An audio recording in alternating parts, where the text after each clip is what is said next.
The year was 1840. Georgia's plantations were rich with cotton, wealth, and cruelty.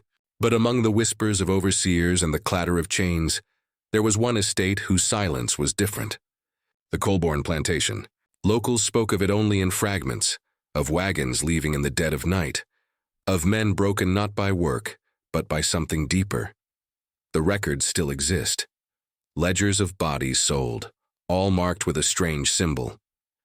But what the ledgers don't say, the truth buried in rumors and unspeakable testimonies, was that before these men were sold, they were first taken into the mistress's chamber. Lady Margaret Colborne. Beautiful, regal, cold, the widow of a failed Confederate financier, by day she held court in lace and pearls, smiling from her balcony. By night the house shifted. Curtains drawn, doors locked, and in the darkness each enslaved man was summoned to her bed, not for hours, for days, until they were discarded, sold to other plantations like objects drained of will. The church never spoke of her. The town pretended not to know, and yet in hushed tones, mothers warned their children never to wander near the Colborne house. Because men who left it never returned the same. Their eyes were empty, as though something of them, something holy, had been taken forever. Some called it sin, others called it madness, but there were a few who whispered another word, a ritual. The Colborne Estate sat at the edge of the Ogeechee River, its great columns cracked even in its prime, its windows too dark for the light to penetrate. Travelers said it seemed to breathe, an inhalation of shadow that lingered across the swampy air. Neighbors whispered of a curse, though none dared to say it aloud. The land itself seemed restless. The soil refused to hold crops unless coaxed with sweat and blood. Slaves spoke in low voices about shapes in the cane fields, figures watching from the tree line, vanishing when confronted. At night, dogs howled without cause, as if they heard something their masters could not. But it was the main house that held the true terror. Guests who dined there reported that the air was heavy, scented with rot beneath the polish of lavender and wine. Walls seemed to bleed condensation, portraits of the Colborne family, all stern-faced men and pale, wide-eyed women, tilted at odd angles as though straining to look away. After her husband's death, Lady Margaret lived alone among these ruins of wealth, her fortune dwindling, her mind sharpening into something unnatural. What she could not control in the world outside, she controlled within those walls. And soon the house became a theater for her obsession, the breaking of men one by one, until none who entered left unmarked. It was no longer a plantation. It was a cathedral of violation, and she its priestess. The first account comes not from a diary nor a sermon, but a runaway's testimony written decades later, hidden in church archives. It describes a pattern. New slaves purchased, paraded before Margaret, and then selected. They were not chosen for strength or skill or youth. They were chosen for silence, for eyes that would not look back. Each man was summoned at nightfall, brought to the mistress's chambers under the pretense of inspection. But there were no overseers present, no ledgers to be signed, only a single candle burning low, and Lady Margaret herself, draped in white that clung to her skin like a funeral shroud. The runaway described how she made them kneel before her, how she would whisper prayers, half Catholic, half something older, while pressing her hands against their heads. She would call upon the binding of flesh to spirit, words too strange for scripture but too solemn for madness. And then, when her body was satisfied, she marked each man's chest with ash drawn from the fireplace, a cross at first. Later, something else, a symbol that no one could explain. By dawn, the chosen man would be sent to the fields, hollow-eyed, unable to speak. Within weeks, he would be sold, shipped to another plantation. And each time Margaret grew richer, not in coin, but in something unseen. Witnesses said her skin grew fairer, her hair darker, her face untouched by age, as if she was feeding off the men she consumed. The plantation records remain preserved, though warped with mildew. Neat handwriting in ink lists the names of enslaved men sold from the Colborne Estate. But beside each name is a symbol, scratched almost violently into the margin. At first the marks are crude, circles, crosses. But as the years advance, the symbols change. Lines interwoven like a net, spirals that seem to pull the eye inward. By 1840, they resemble no language spoken on earth. Historians who studied them called them doodles, but theologians who dared look longer claimed they resembled early Gnostic sigils, marks meant not for men, but for gods buried beneath time. What terrified them most was that the marks shifted. On one page, a spiral tilts right. On another, the same spiral tilts left, as if it were evolving. Living when the ledger was rediscovered in 1922, a priest who handled it collapsed into seizures, muttering incoherently about the marriage of flesh and shadow. No one has read it fully since, but locals insist Margaret's symbols were not idle. They say she etched them on the men themselves, burned into their skin with hot iron, invisible beneath their shirts. The ledgers were only the record. The true text was carried in flesh, scattered across the South like cursed scripture. And wherever those men went, strange things followed: famine, sickness, fires that burned whole barns to the ground. In a land where sermons thundered against even the smallest sins, Margaret's actions should have drawn the wrath of the church. But they did not. The ministers of Bullock County ignored the whispers, even as congregants begged for answers. Some say Margaret donated heavily, funding new pews, new hymnals, even the steeple itself. Others say the clergy feared her, for she confessed regularly. But her confessions were not of sin. They were of victory. Each week she told the priest of her conquests, of the souls she bent beneath her will. Instead of repentance, she demanded acknowledgement, and disturbingly, the priest did not banish her. He blessed her. Witnesses recall her walking out of Sunday Mass, pale hands clasped around a rosary too heavy with beads. She smiled at children. She handed coins to beggars, and yet her shadow seemed to stretch unnaturally long, even under the noon sun. Privately, church records show strange entries. One minister wrote, "She claims to have bound her spirit to theirs. She claims the Lord cannot undo what she has done. I feel in her something deeper than flesh, something ancient. I cannot confront her, for when I look at her, my words die." Thus silence reigned. The church turned its face away, and Margaret's rituals continued, unchecked in a house where God was no longer welcome. The enslaved on Colborne's land lived in constant dread. Whippings, labor, hunger, they could endure. But being chosen was something else.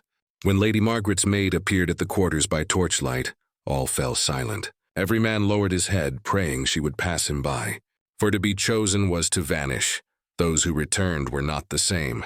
They walked stiffly, as if their bones no longer fit their bodies. They refused to eat, staring into bowls of corn mush until flies gathered. Their voices cracked when they spoke, sometimes speaking in tongues none recognized. Others muttered Margaret's name in their sleep until their throats bled raw. A field hand named Jonah once whispered to his wife, "She takes it from me. What I am. She drinks it." Within a week, he was sold to Louisiana, never seen again. The women prayed for their men, yet none dared intervene. To resist was to invite worse.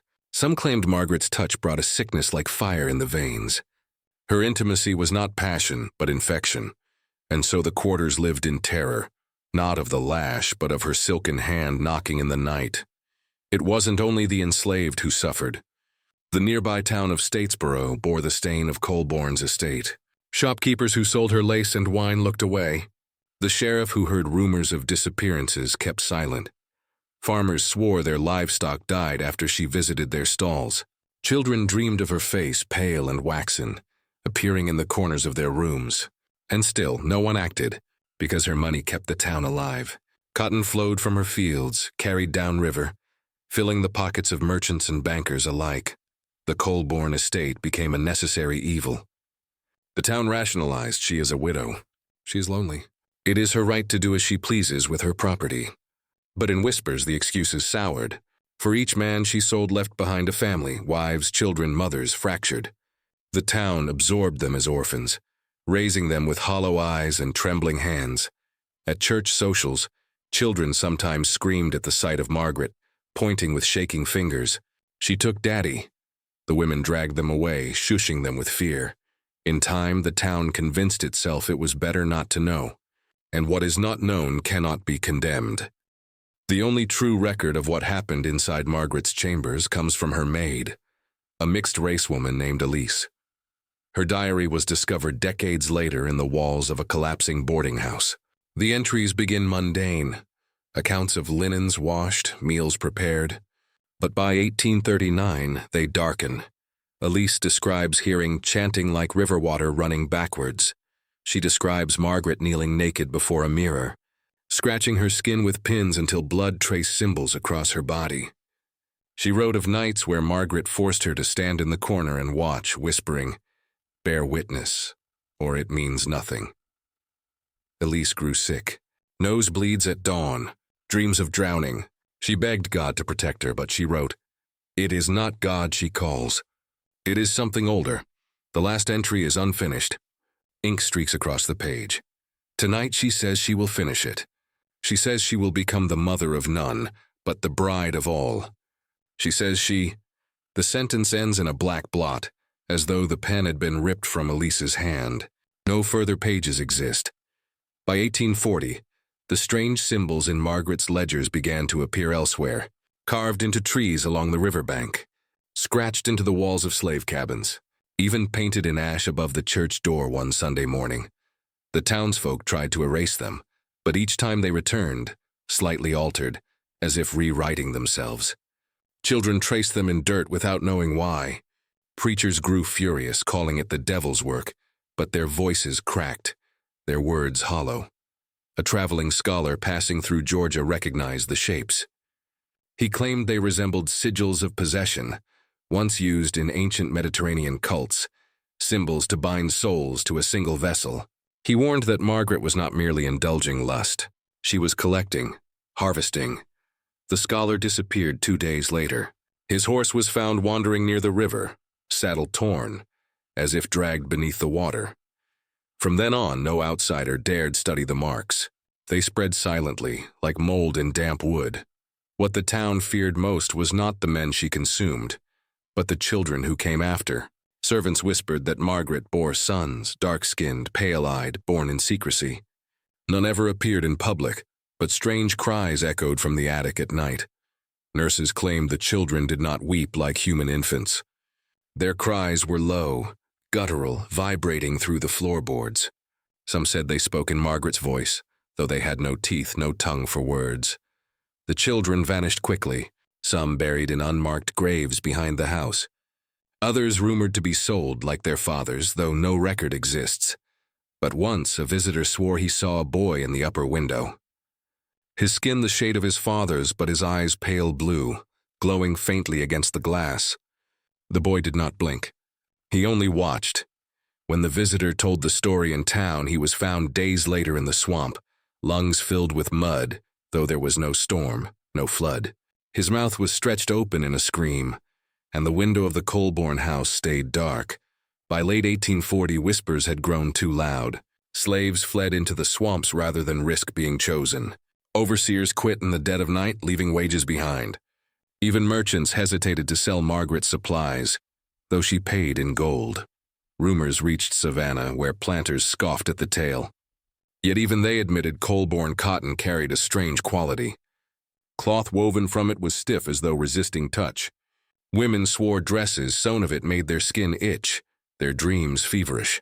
Finally, a group of townsmen conspired to confront Margaret. Armed with rifles and torches, they approached the estate at dusk. But when they reached the gate, their courage faltered. The house loomed impossibly large, shadows stretching higher than walls should allow. Dogs barked from within, though none were seen. And from the second story, Margaret appeared. She wore black silk, her face pale and serene. She raised her hand, not in greeting, but in warning. One by one, the men lowered their torches. Their rifles grew heavy. Some dropped to their knees weeping. They fled, abandoning their plan. The house had won. The first real rebellion did not come from townsmen, but from the enslaved themselves. In October 1840, flames erupted in the cane fields. Witnesses claimed they saw figures running with torches, chanting in languages forgotten by time. The fire burned for 3 nights, consuming acres of crop. Margaret did not try to stop it. She stood on her balcony, watching as sparks lit the night sky. Some say she sang, her voice carrying over the crackle of flames. When the fire finally died, half the plantation was ash. But the enslaved who started it were never seen again. Not dead, not captured. Gone. Some believed they escaped into the swamps. Others swore Margaret took them, bound their souls to her, feeding the fire with their flesh. The ground where the flames raged never bore crops again. To this day, nothing grows there but weeds and bones that surface after heavy rains. The end came suddenly. In December 1840, a storm rose from the coast, winds tearing through the trees. Lightning struck the Colborne house again and again, yet it did not burn. Instead, townsfolk claimed they saw it glowing from within, as if lit by a fire no rain could quench. Screams echoed across the fields, not of pain, but of ecstasy. Dozens of voices layered atop one another. Some swore they saw men, long-souled, returning through the storm, drawn back to the house as if called. And then, silence. By dawn, the estate stood empty. Doors wide open, curtains torn, but no trace of Margaret, her servants, or her slaves. Only the smell of salt, as if the sea had swallowed them whole. When the storm passed and Margaret Colborne vanished, the estate became a husk of itself. Crows gathered on the roof, their cries echoing through the empty halls. Windows shattered in the wind, doors banged endlessly on broken hinges, and the once proud plantation collapsed into a hollow ruin. The townspeople, desperate to erase what had happened, set about dismantling the house within the year. They tore down the pillars, burned the wood, and scattered the bricks into the river. Yet the destruction brought no peace. Workers who swung hammers complained of migraines so violent they vomited blood. Horses refused to approach the site. Even the tools themselves seemed to resist. Metal rusting overnight, wooden handles splintering without cause. By the time the house was gone, the land itself had soured. The soil clumped like wet ash. Crops planted there shriveled in their roots. At night, the earth emitted a low hum, almost too faint to hear, but enough to unsettle anyone who lingered. Men claimed it was the voice of the enslaved, bound beneath the soil, crying for release. Eventually, the land was abandoned. The few who passed by called it the Widow's Acre, a cursed field where nothing could grow. Even today, locals claim the ground shifts underfoot, soft like it's still unsettled, as if the storm never ended. Children dare each other to step into it, but rarely last long. Those who linger say they hear whispers rising through the dirt, a woman's voice calling them by name, promising they'll never be alone. The legend of Margaret Colborne might have faded had it not been for the ledger. Rediscovered during Reconstruction, the book reappeared in Savannah when a Union soldier scavenged through abandoned county records. Its pages were warped and stained, but the handwriting, Margaret's hand, remained neat, controlled, almost elegant. The soldier sold it to a collector who specialized in curiosities of the South. Within a month, that collector was found hanging in his study. The ledger opened to a page of spirals so dense they filled the margins. His family swore the smell of salt water clung to the pages, as if it had been submerged. The book passed through hands like a curse. A wealthy family in Charleston burned in their sleep, the ledger resting unharmed in the ashes. A seminary professor in Kentucky drowned in a shallow basin of holy water after spending a night translating the symbols. A preacher in Alabama went blind, raving about the bride who devours the groom forever. By 1900, the ledger vanished from public record.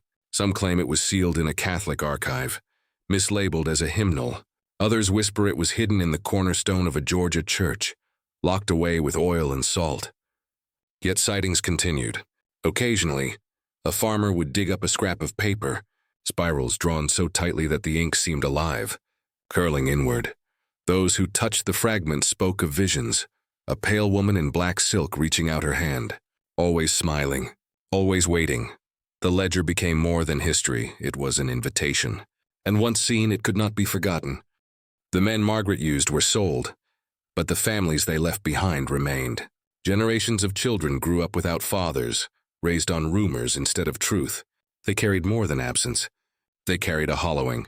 Oral testimonies collected in the 1870s describe strange inheritances. One woman recalled that her son was born with a spiral scar pressed into his chest, a mark no midwife could explain.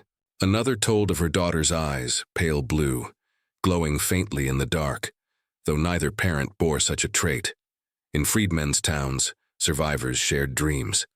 They spoke of Lady Margaret visiting them in the night, brushing their hair, whispering words they could not recall upon waking. One man confessed that when his wife lay dying, she cried out not for him but for Margaret, begging her to take her too. Over time, the descendants became known as the Hollow Ones. They struggled with barren marriages, miscarriages, and fevers that no doctor could treat. Some turned to folk magic, wearing charms against Margaret's spirit. Others embraced her, sketching spirals on their doors, believing it would bring protection, not curse. In Louisiana, a preacher recorded baptizing children who screamed the moment holy water touched their skin, their tiny bodies thrashing as if burned. In Mississippi, a family kept a child hidden for life. His face veiled because his eyes were said to turn red in sunlight. Though scattered, these testimonies all carried the same warning. Margaret Colborne's legacy was not buried. It lived on in the blood, whispering through generations.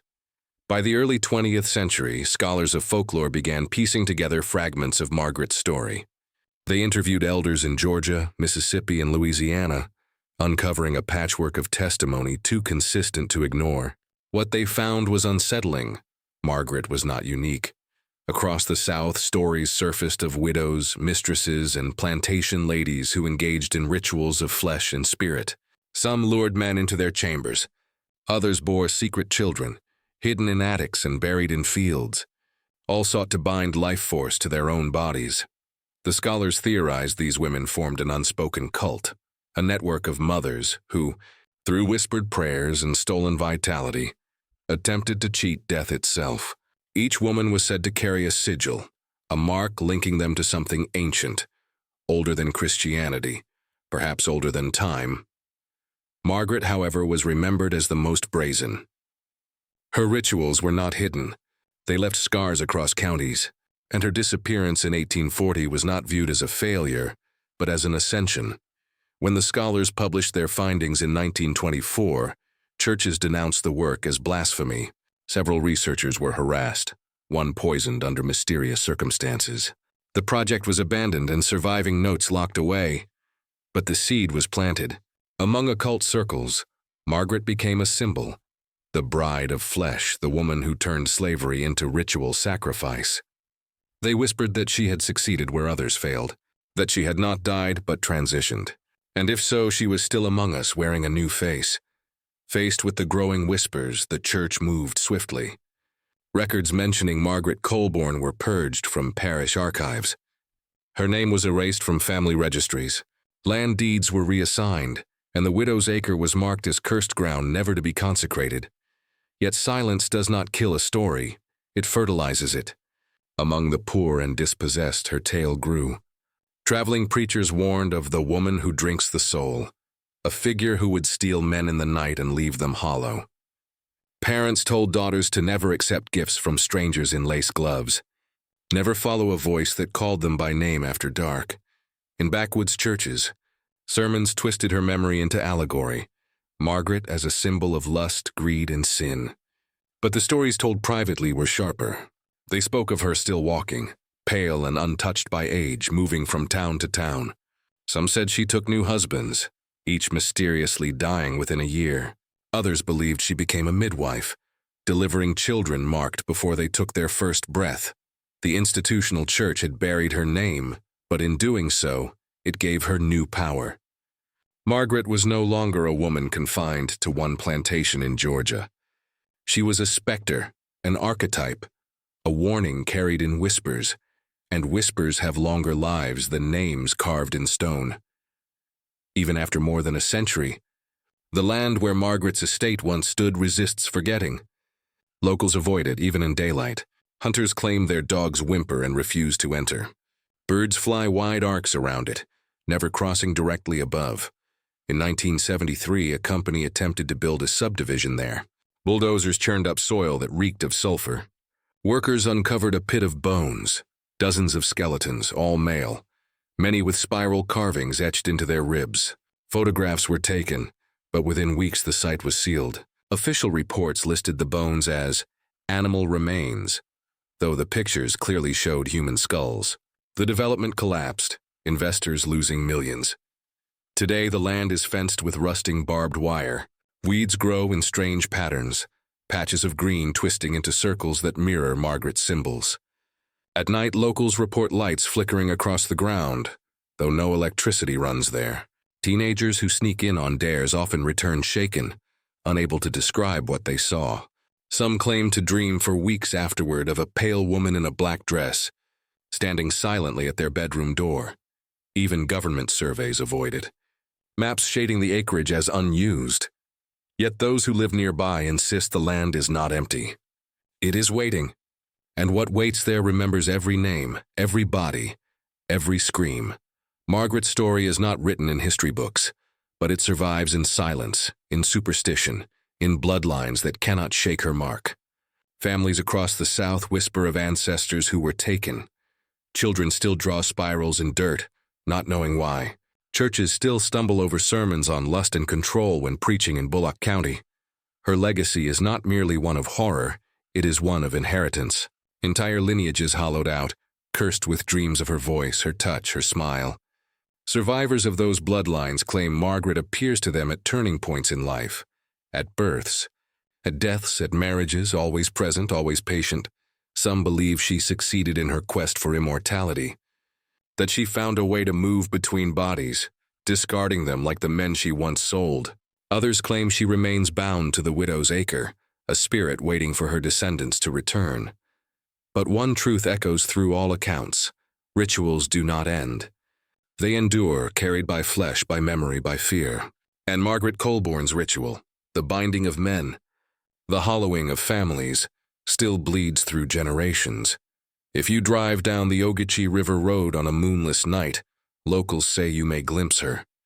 A pale woman in black silk, eyes like glass, standing at the edge of the ruined field.